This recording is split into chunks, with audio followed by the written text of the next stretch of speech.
जय श्री कृष्णा, जय श्री राधे। अर्चना के कृष्ण गुणगान चैनल पर आपका स्वागत है। आज मैं आपको श्री सत्यनारायण व्रत कथा का पहला अध्याय सुना रही हूँ। एक समय नैमिषारण्य 88,000 ऋषियों ने सूत जी से पूछा, हे प्रभो, इस कलयुग में वेद विद्या रहित मनुष्यों को प्रभु भक्ति किस प्रकार मिलेगी तथा उनका उद्धार कैसे होगा। इसलिए हे मुनि श्रेष्ठ, ऐसा कोई व्रत कहिए जिसके थोड़े समय में पुण्य को प्राप्त हो तथा मन वांछित फल मिले। ऐसी कथा सुनने की हमारी इच्छा है। सर्वशास्त्र ज्ञाता सूत जी बोले, हे वैष्णवों में पूज्य, आप सबने सर्व प्राणियों के हित की बात पूछी है। अब मैं उस श्रेष्ठ व्रत को आप लोगों से कहूँगा जिस व्रत को करने से लोगों की मनोवांछित इच्छा प्राप्त होती है। जिस व्रत को नारद जी ने लक्ष्मी नारायण से पूछा था। एक समय योगी राज नारद जी दूसरों के हित की इच्छा से अनेक लोकों में घूमते हुए मृत्यु लोक में आ पहुँचे। वहाँ पर बहुत योनियों में जन्मे हुए प्राय सभी मनुष्यों को अपने कर्मों के द्वारा अनेक दुखों से पीड़ित देखकर सोचा कि किस यत्न के करने से निश्चय ही इनको दुखों का नाश हो जाए।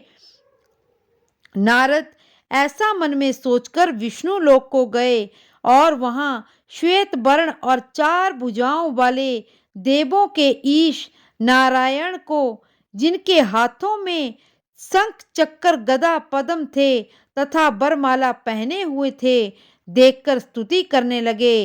हे भगवान, आप अत्यंत शक्ति से संपन्न हैं। मन तथा वाणी में भी आपको कोई नहीं पा सकता।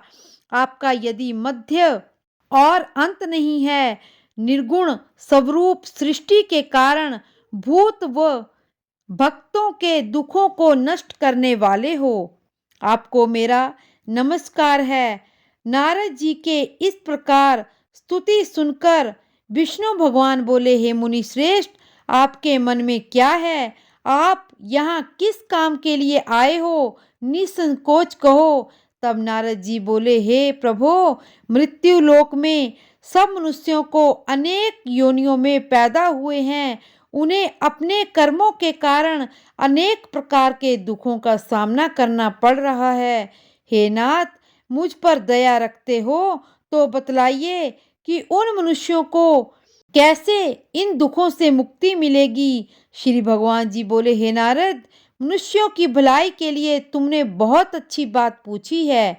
जिस व्रत को करने से मनुष्य को मोह से छुटकारा मिलता है, उसे मैं तुम्हें बतलाता हूँ। सुनो, बहुत पुण्य देने वाला, स्वर्ग तथा मनुष्य लोक में दुर्लभ एक व्रत है। आज मैं उसे तुम्हें बतलाता हूँ। आज मैं प्रेम वश होकर तुमसे कह रहा हूँ, सत्यनारायण का यह व्रत अच्छी तरह विधि विधान पूर्वक करके मनुष्य तुरंत ही सुख भोग कर मरने पर मोक्ष को प्राप्त होता है। श्री भगवान के वचन सुनकर नारद जी बोले, उस व्रत का फल क्या है और उसका क्या विधान है? जिसने वह व्रत किया है और किस प्रकार उसने व्रत किया है और किस प्रकार हमें व्रत करना चाहिए, ये हमें विस्तार पूर्वक बतलाइए। भगवान बोले, दुख शोक आदि को दूर करने वाला, धन धान्य को बढ़ाने वाला, सौभाग्य तथा संतान को देने वाला यह व्रत सब स्थानों पर विजय देने वाला है। भक्ति और श्रद्धा के साथ किसी भी दिन मनुष्य श्री सत्यनारायण भगवान की शाम के समय ब्राह्मणों और बंधुओं बांधवों के साथ धर्मपरायण होकर पूजा करे, भक्ति भाव से नैवेद्य करे, केले का खम्भ, घी, दूध और गेहूं का चूर्ण सवाया लेवे, गेहूं के अभाव में साठी का चूर्ण शक्कर तथा गुड़ ले और सब भक्षण योग्य पदार्थ जमा करके भगवान को अर्पण करे तथा बंधुओं सहित ब्राह्मणों को भोजन करावे। तत्पश्चात स्वयं भोजन करे।